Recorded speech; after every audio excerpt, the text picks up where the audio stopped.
যেহেতু আমাদের এই সরকারের এক কমিটমেন্টই হচ্ছে গুমের বিচার, গুমের তদন্ত, আমরা গুম বিষয়ক যে আন্তর্জাতিক কনভেনশন আছে সেই কনভেনশনের সদস্য রাষ্ট্র হয়েছি। সেকেন্ড হচ্ছে ওয়ার্কিং গ্রুপ, আমরা যে গুম বিষয়ক তদন্ত কমিশন করেছি সেটার প্রশংসা করেছেন। আপনারা হয়তো জানেন যে বাংলাদেশে জাতিসংঘের যে হিউম্যান রাইটস কাউন্সিল আছে, সে কাউন্সিলের গুম বিষয়ক একটা কমিটি আছে। সেই কমিটির একটা ওয়ার্কিং গ্রুপ আছে। সেই ওয়ার্কিং গ্রুপ বিগত সরকারের আমলে বারবার বাংলাদেশে গুমের অভিযোগের প্রেক্ষিতে তদন্তের ব্যাপারে তথ্য জানার জন্য আসতে চেয়েছিল।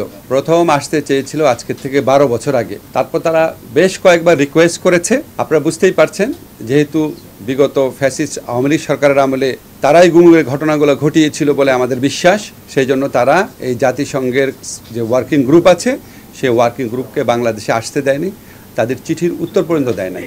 এখন আমরা আমাদের ছাত্র জনতার ঐতিহাসিক গণ অভ্যুত্থানের মধ্যে থেকে একটা নতুন সময় পেয়েছি, একটা নতুন সুযোগ এসেছিল আমাদের কাছে, যে আজকে বাংলাদেশে যে দীর্ঘদিনের যে ক্রন্দন ছিল বাংলাদেশের সাধারণ মানুষের, তাদের পরিবার পরিজনরা গুম হয়ে যাচ্ছে, কোনো হদিস পাওয়া যাচ্ছে না। আপনারা জানেন যে মায়ের ডাক প্রথম থেকেই এই ব্যাপারে অনেক প্রোগ্রাম করেছে। সে সমস্ত প্রোগ্রামে যারা গুমের শিকার হয়েছিলেন তাদের সন্তানদের কান্না আমাদের সবাইকে স্পর্শ করেছিল। আমি গণমাধ্যমের প্রতি কৃতজ্ঞ, আপনারা এরকম একটা প্রতিকূল সময়েও ওই প্রোগ্রামগুলোর ছবি খুব ভালো করে ছাপতেন, এবং এই যে বাচ্চাদের কান্না, এটা মানুষের হৃদয়কে স্পর্শ করেছিল। এবং আমাদের এই গণ অভ্যুত্থানের অন্যতম একটা আকাঙ্ক্ষা ছিল, এটা আপনার উচ্চারণ করারও প্রয়োজন ছিল না। আমরা সবাই রিয়ালাইজ করেছি যে ওই সময় যে আপনার এক্সট্রা জুডিশিয়াল কিলিং হয়েছে, যে গুম হয়েছে, সেগুলির তদন্ত এবং বিচার করা। তো সেই লক্ষ্যকে সামনে রেখে আমরা কাজ শুরু করেছিলাম। তো আজকে যেহেতু আমাদের এই সরকারের এক কমিটমেন্টই হচ্ছে গুমের বিচার, গুমের তদন্ত, সেই জন্য আপনার গুম বিষয়ক কমিটির যে ওয়ার্কিং গ্রুপ তারা বাংলাদেশে এসছে, তাদের সাথে আমি আজকে মিটিংয়ে বসছি।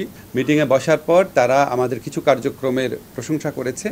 যেমন আপনারা জানেন, আমরা এই দায়িত্ব গ্রহণ করার পরপরই আন্তর্জাতিক গুম প্রতিরোধ দিবসের আগেই আমরা গুম বিষয়ক যে আন্তর্জাতিক কনভেনশন আছে সেই কনভেনশনের সদস্য রাষ্ট্র হয়েছি। এবং এখানে একটা উল্লেখযোগ্য বিষয় ছিল, এই সদস্য রাষ্ট্র হওয়ার ক্ষেত্রে আমরা এই গুম বিষয়ক যে আন্তর্জাতিক চুক্তি আছে সেই চুক্তির কোনো ক্লজ বা কোনো বিধানের রিজার্ভেশন দেয়নি।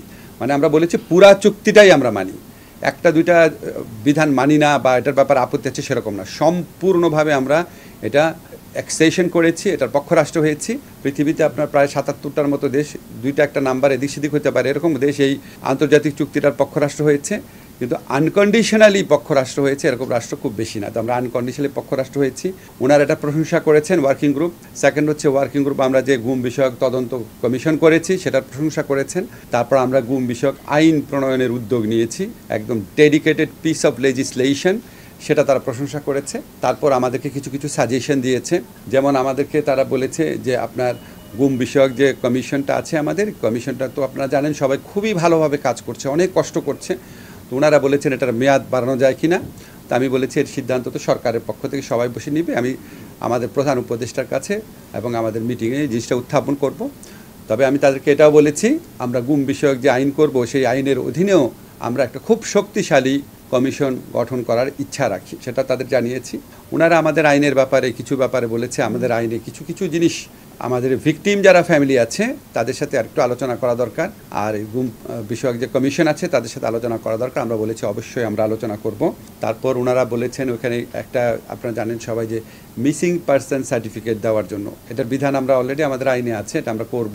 আরও বলেছেন যে ওখানে সার্চ করার জন্য, আপনারা জানেন আমাদের গুম বিষয়ক যে কমিশন আছে ওনারা অনেক অনেক তথ্য আপনার উদ্ঘাটন করেছেন, অনেক সুন্দর করে তদন্ত করছেন, কিন্তু আমরা যাদের এখনও হদিস পাওয়া যায়নি বা যাদের শুনতে খুব খারাপ শোনাবে তবু বলি, যারা হত্যাকাণ্ডের শিকার হয়েছেন, যাদের আপনার ডেড বডিরও কোনো খোঁজ পাওয়া যায়নি, এরকম আর অনেক মানুষ রয়ে গেছেন। তো ওইটার ব্যাপারে ওনারা বলেছেন, আমাদের যে ওয়ার্কিং গ্রুপের একজন সদস্য ছিলেন মেক্সিকোতে, উনি কাজ করেছেন এগুলি নিয়ে, উনি বলেছিলেন একটা কমিশন অন সার্চ, শুধু তারা সার্চ করবে, এই ধরনের একটা কমিশনের বিধান আমরা আইনের মধ্যে ঢুকাতে পারি কিনা। আমরা বলেছি আমরা অবশ্যই সেটা বিবেচনা করব। তারপর আমাদের আইনটা ওনারা বলেছে পরীক্ষা করে আমাদের আরও সাজেশন দিবে, এটা বলেছেন। আমাদের সরকারের যে এই মানবাধিকার লঙ্ঘন প্রতিরোধে আমাদের যে কার্যাবলী, বিশেষ করে গুম কমিশন, সেগুলি তারা অনেক প্রশংসা করেছেন এবং তারা বলেছেন আমাদেরকে যত রকম সহযোগিতা প্রয়োজন হবে তত রকম সহযোগিতা ওনারা প্রদান করবেন।